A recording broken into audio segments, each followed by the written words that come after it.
So Thursday night on January, ASAP Rocky dropped the album "Don't Be Dumb," and I wanted to review this album and "Bully" by Kanye before the end of January.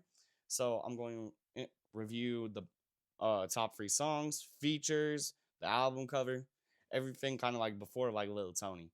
So let's get into that. So number one for me is honestly Order of Protection. Order of Protection is the first intro on this album, and it was unexpected. He used a little bit of auto tune, and unexpected. The auto tune was very interesting to me, and then went back to normal Rocky. I really liked the beat, and it was a pretty good song, especially starting off the song. It gives a good vibe and showing to what the album's gonna be like.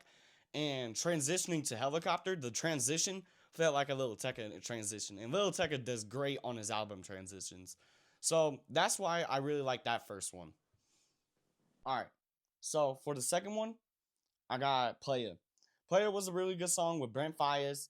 A bunch of people, like one of his top songs now on Billboard is Stay for the Night. Did not really like that song's really good because it was ASAP on that remix. We thought it was a leaked song from Brent Faiyaz, and then it was originally a song from YouTube by Ken Carson. So they just used sample by Ken Carson and then ASAP remixed it and made it his own song. But I like Player more because it spoke out to me more and I thought it was better. And the Brent Faiyaz, like in the background music and everything, was pretty good. I really liked the beat.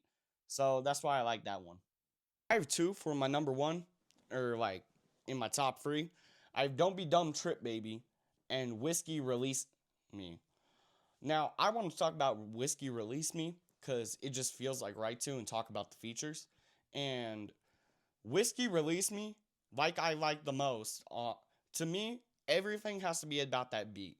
If you don't have a good beat to start off with, then the track's not really going to be good. And ASAP Rocky had a bunch of good beats. I see why this was 8 years in the making for this album. And the most unexpected thing was Westside Gunn. I saw him on the feature list that Rap TV, Complex, Spotify posted on Instagram. And I was like, oh, Westside Gunn. I don't really listen to him. He was just there for ad libs. If you ever listen to Westside Gunn, you can hear his ad libs. Like, I'll put his ad libs up soon. Hey yo, I'm rocking no lashes on the runway in my coat fashion. Anybody move, toe tagging my 320.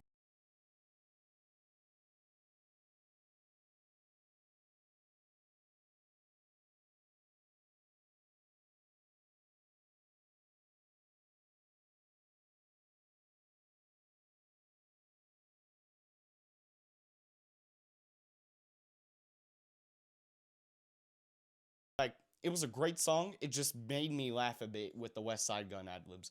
And then at the end, was not expecting Gorillas. That's one of the people I was not expecting at all. When I saw their names, I was like, huh? So it was really cool how there were two features, one for ad libs and one for an ending of a good song.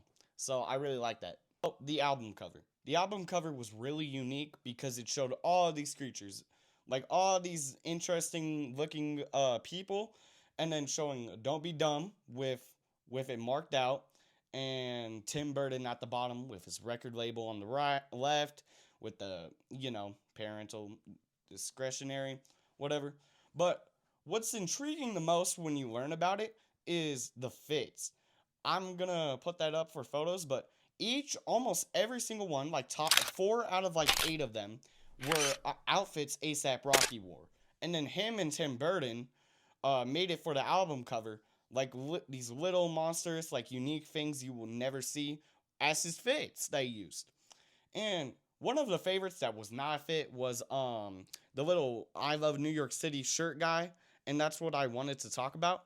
I wanted to buy this merch from him that I really liked. It's a zip up jacket. I'll put a photo up, and I just want to see what y'all think. It's gonna be really hefty amount, so I want to see what y'all think about that. And yeah. Oh, features. Wanted to talk about features too.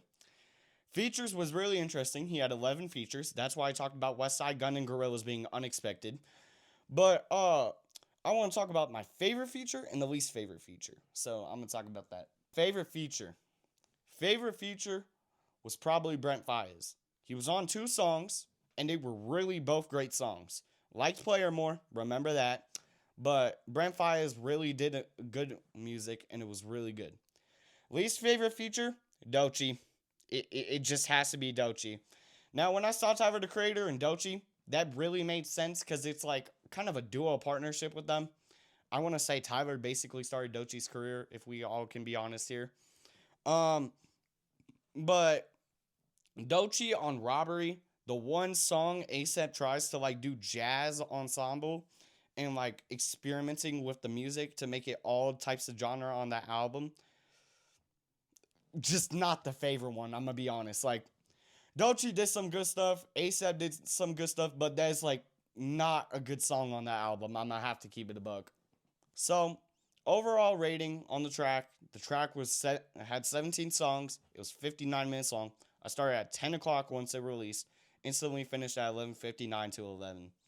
Great album. Great things. He definitely tested and experimented. Wanted to try new genres. It was still old ASAP, new ASAP.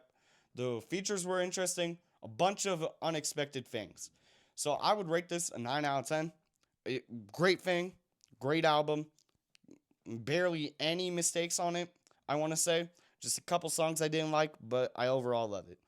Also, yeah, Frank Ocean was not on the album. Y'all are really delusional. I'm gonna just have to be honest. Frank Ocean was not on that. So yeah, that's my album review. That's what I think.